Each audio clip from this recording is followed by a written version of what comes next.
உங்களுக்கும் அதே மாதிரி கஷ்டங்கள், அதே மாதிரி அவமானங்கள்,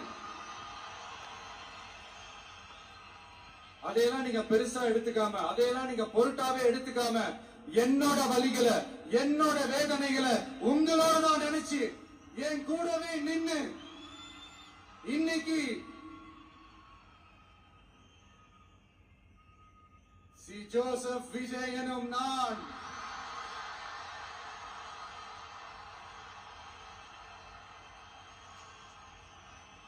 அத உண்மையாக்கி இருக்கிறீங்க.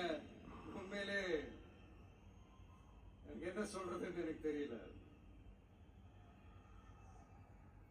என்னுடைய உறவுகளே, என்னுடைய சொந்தங்களே,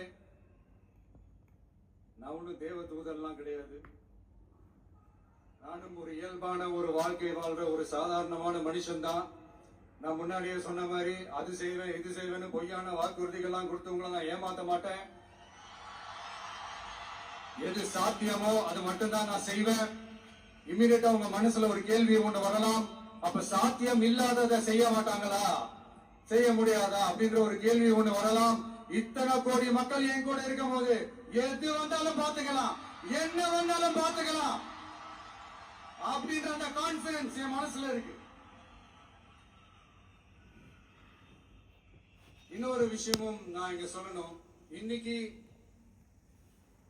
நம்ம தமிழ்நாடு கவர்மெண்ட் இருக்கிற அந்த நிலைமையை பத்தி நான் உங்ககிட்ட நான் சொல்லணும். கிட்டத்தட்ட 10 லட்சம் கோடிக்கு மேல கடன் வாங்கி வச்சுட்டு போயிருக்கிற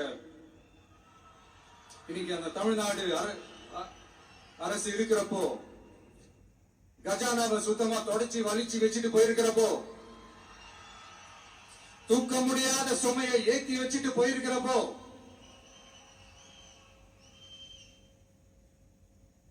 அப்படிப்பட்ட ஒரு நிலைமையில தான் இந்த பொறுப்பை நம்ம கையில் எடுத்திருக்கிறோம். உடனே நீங்க நினைக்கலாம், என்னடா இவர் ஏதோ பொறி வச்சு பேசுறாரு அப்படின்ட்டு. அப்படிலாம் எதுவுமே கிடையாது. உள்ள போய் பார்த்தாதான் தெரியும் எது எந்த நிலைமையில இருக்குன்னு, என்ன இருக்கு என்ன இல்ல, எது எந்த நிலைமையில இருக்கு எது எந்த நிலைமையில இல்ல. சோ அதையெல்லாம் பார்த்துட்டு உங்களுக்கு ஒரு வெள்ளை அறிக்கையா அது வெளியிடணும்னு நான் நினைக்கிறேன்.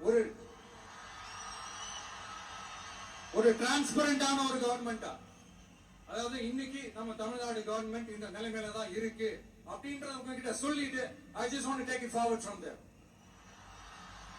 அதான் நான் முதல்ல செய்யணும்னு நினைக்கிறேன்.